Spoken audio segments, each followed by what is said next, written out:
Okay, big breaking news coming in. The Indian Air Force has just sent a C-17 Globemaster transport aircraft which has just landed in Kabul to airlift Indian nationals and officials still stuck in Afghanistan. Remember, India has around 500 officials and related security staff who are still in Kabul.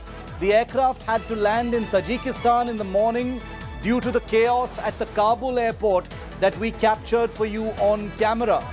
The aircraft that the Indian Air Force has sent is the same kind, incidentally, that was mobbed on the Kabul airfield by Afghan nationals a short time earlier.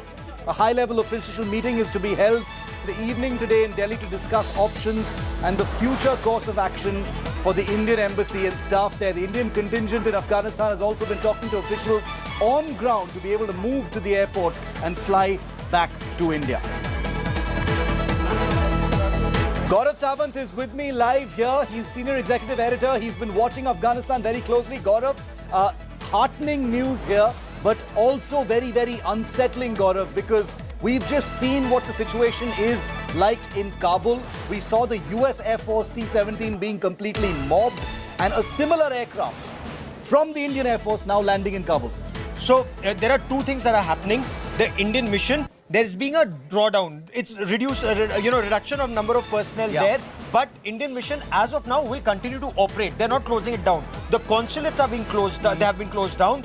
Several embassies are working. Several embassies have shut down. India has to take a conscious decision whether it will actually shut shop or whether some officials may remain. Because Shiv, India is mobbed by the number of visa applications, the number of Afghan friends who want to come to India. And they want to come to India. They desperately want to come to India, and India is unlikely to let them down. So that's point one. Point two, the effort is being made to ensure, as Hardeep Puri, Union Minister, said, people who are Afghan citizens but Hindus or Sikhs living in Afghanistan, they will be brought to India.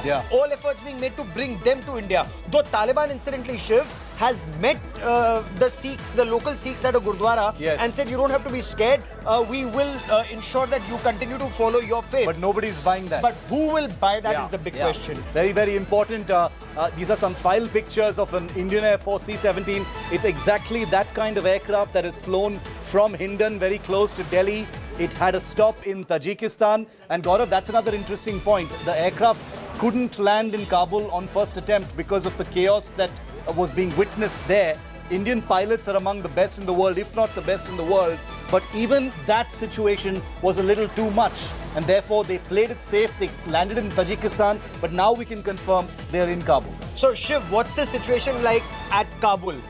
The civil side of the Hamid Karzai airport, that's been shut down because ATC is not being manned. ATC officials have been unable to get there. That's point one. Point two, extremely significant at this point of time, the military side of the airfield is being manned by the Americans, but that's only to evacuate diplomatic flights, and that is where India is coordinating with the United States of America to be able to fly out Indian diplomatic staff, mission staff, and others at this point of time, and also other rescue operations. But look at the visuals that our viewers are seeing. This is what our pilots must have seen and therefore decided to go to Tajikistan, refuel, and then come instead, because you're also not overflying in a military aircraft. You're not overflying Pakistan. So the situation is extremely grim and sadly likely to become worse before hopefully it improves. It's a very, very dynamic and scary situation.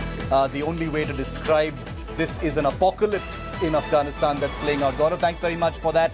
We'll bring you back in when we get more of those images. But with the Taliban